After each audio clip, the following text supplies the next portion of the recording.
የትምህርት ሚኒስቴሩ ፕሮፌሰር ብርሃኑ ነጋ የ12ኛ ክፍል ፈተና ውጤትን በተመለከተ ጋዜጣዊ መግለጫን ሰጠዋል። በዘንድሮ የ12ኛ ክፍል ብሔራዊ ፈተናን ለመፈተን ከተመዘገቡት 563960 ተማሪዎች መካከል ይህንን ፈተና የወሰዱ 550210 ተማሪዎች ብቻ ናቸው ያሉም ሲሆን ፈተናውን ከወሰዱት መካከል ደግሞ 12.8 በመቶ የሚሆኑት ተማሪዎች 50 በመቶና ከዛ በላይ ውጤትን አስመዝግበዋል ነው ያሉት ፕሮፌሰሩ።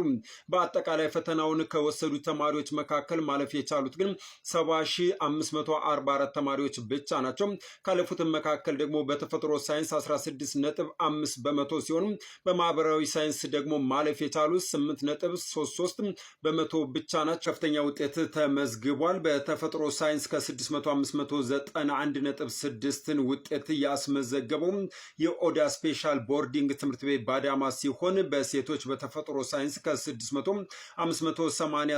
ያስመዘገበችው ደግሞ በአማራ ክልል እንጅባራ አገው ምድር ትምህርት ቤት ነው። በማህበራዊ ሳይንስ ደግሞ በወንዶች 576.2 ከዶዶላ ኤፋ ቦሮ ትምህርት ቤት ሲመዘገብ በሴቶች 569.1 ከቦሌ ሱፐር ሆሊቪየር ትምህርት ቤት ተመዝግቧል ነው ተባሉ።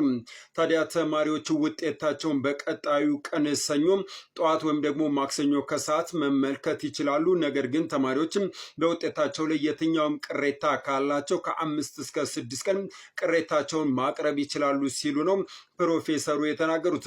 በሌላ በኩል ዘንድሮ ካለፈው ዓመትም ውጤት ጋር ሲነጻጸር የተሻለ ተማሪ ቁጥር ያለፈ በመሆኑ የምንቀበለው የሪሚዲያል የተማሪዎች ቁጥርም ይቀንሳል ሲሉም ተደምጧል። ታዲያ ይህን መረጃ ለሌሎች ጓደኛችሁ እንድታጋሩልኝ ጠየኳችሁ።